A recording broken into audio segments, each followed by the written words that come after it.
Section 3. You'll hear a conversation between two student teachers talking about art projects. First, you have some time to look at questions 21 to 26.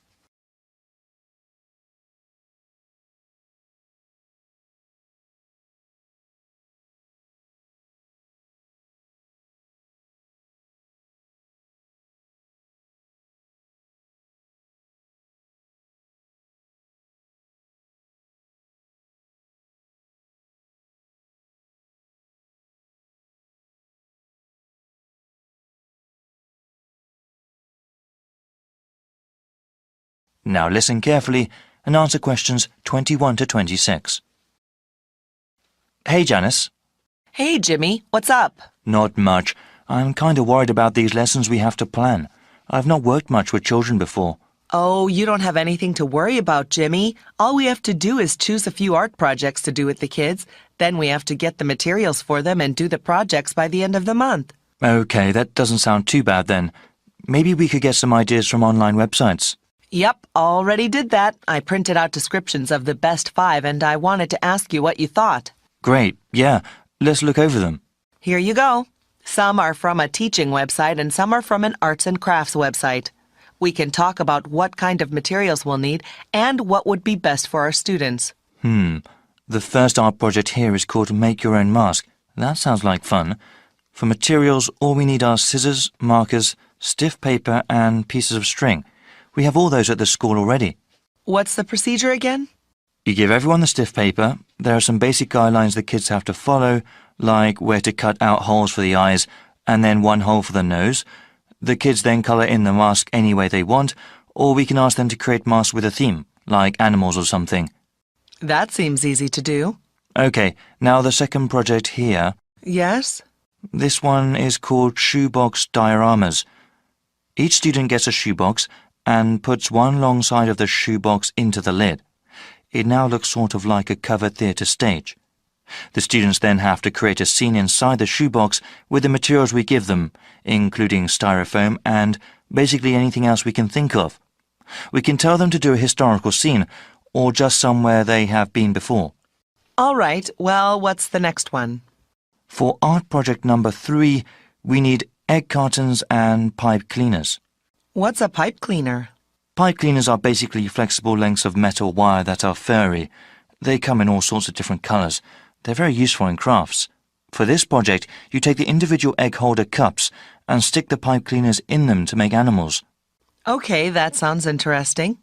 The fourth art project is called Paper Bag Animal. Students can use brown or white paper bags.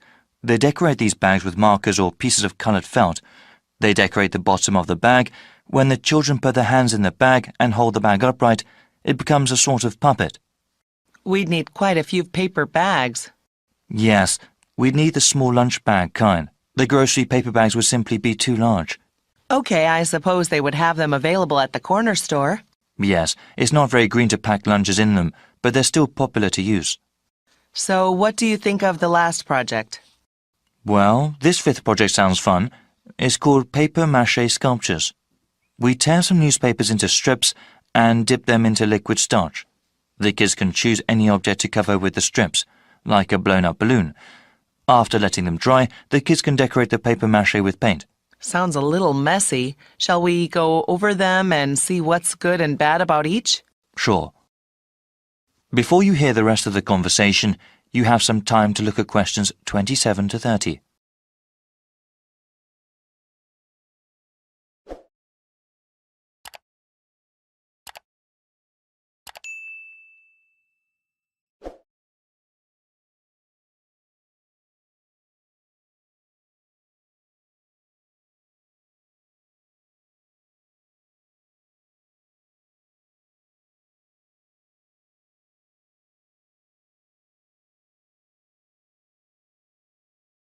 Now listen and answer questions 27 to 30.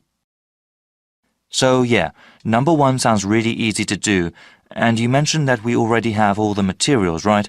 Yes, but I think I wanted to do something a bit more hands-on and creative.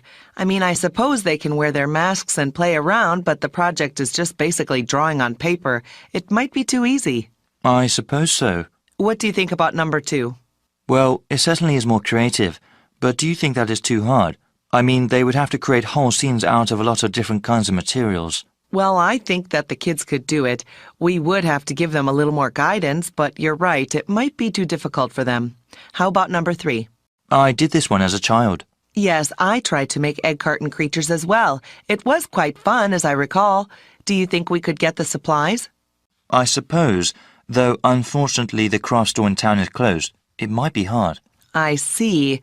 Well, then, we'd have to find another way to get them if we do this project. Okay, well, what do you think of the 4th art project?